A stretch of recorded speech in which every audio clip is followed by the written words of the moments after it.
to ask me to do a wholesale abandonment of my oral history, of my roots, something is wrong with that. Something is fundamentally wrong with a system where people just tar everything in that brush of everything that you do is fetish. Once it's not English, or once it does not conform to the Western understanding of civilization, therefore, is fetish. The witch doctors in those days, if they want to harm you and they want to do something negative to you, they don't care about your name. They go to your oriki. They will say, "Epe orie," and calling the ori, they will say, "Lagbaja omo lagbaja omo tabgete to she koba." You know, they will call it and they will refer to the oriki, to the history of the family, to nail you down, to say, "This is the person we want to deal with."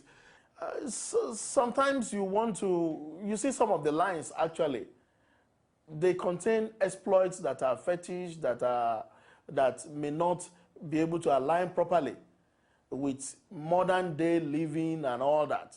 For instance, some of the conquests and the number of heads that are buried in the family compound and those kind of issues. You probably don't want to have that recited, but there are still positive lines in some of those orikis.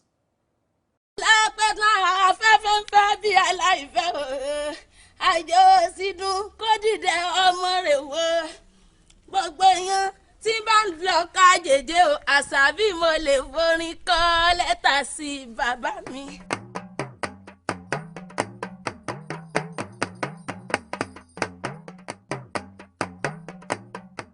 Well, I recall my grandmother severally calling me Omo Oridagbo fi bẹ́ẹ̀ lórí. Ó lẹ́ni tó fúnni lọ́mọ là ń lù pa.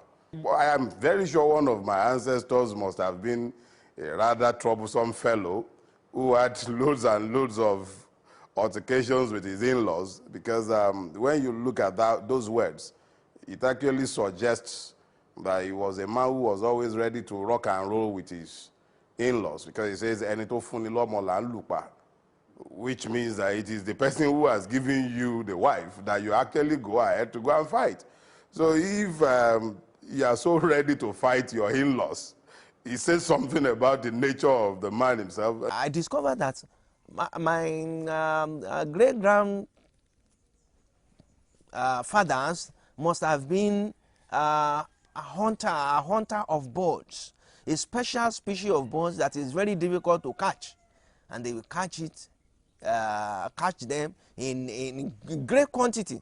So we are praised as ọmọ kẹ́tùkẹ́tù, ọmọ kẹ́yẹkẹ́yẹ, ọmọ ọ̀kẹ́tù mú làrí, ọmọ kẹ́yẹ mú kankan, ọmọ àfìjòkùn dọdẹ àparò, ọmọ akáparò taratara, ọmọ ògún ọ̀lẹ ọ̀lápó. In my own case, Igbeti, Oloye are the founders of Igbeti. Igbeti ilé Ọ̀yẹ́, onílé Ọ̀yẹ́, ará Ìjìléje. Mo sọ yẹ tán kí n tó ṣe ooru, mo sì rí wọ́wọ́ pàjá ẹsẹ̀ òkè.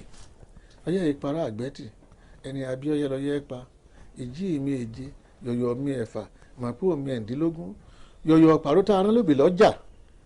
Onílé Ọ̀yẹ́, oko gbogbo fẹ́lẹ́mi, ẹlẹ́mi ń kawó, olóbì ń sọ, olóbì mọ́ sọ mọ́, ibi owó ti wá lówó ń lọ.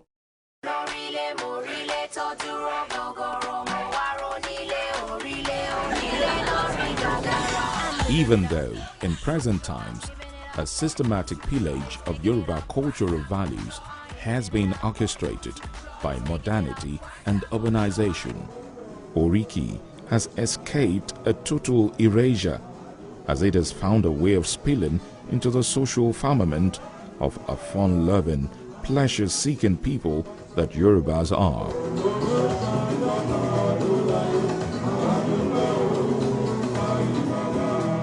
Parties which are never in short supply are not complete without the presence of modern-day musicians, especially of the juju extraction. These musicians have honed their art of praise singing, in so much that the objects of their praise get so moved and start to spray them with naira notes.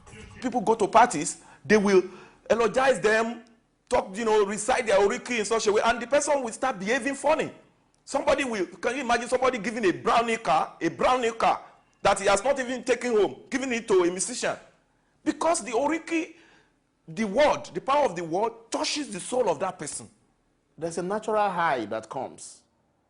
Sometimes you feel like weeping. Sometimes you feel joy that you can't explain. Some of the events they are using to hail you are not things that you know anything about. But they just come to excite you and make you to feel like you are actually part of the event. Any wholesale abandonment of our culture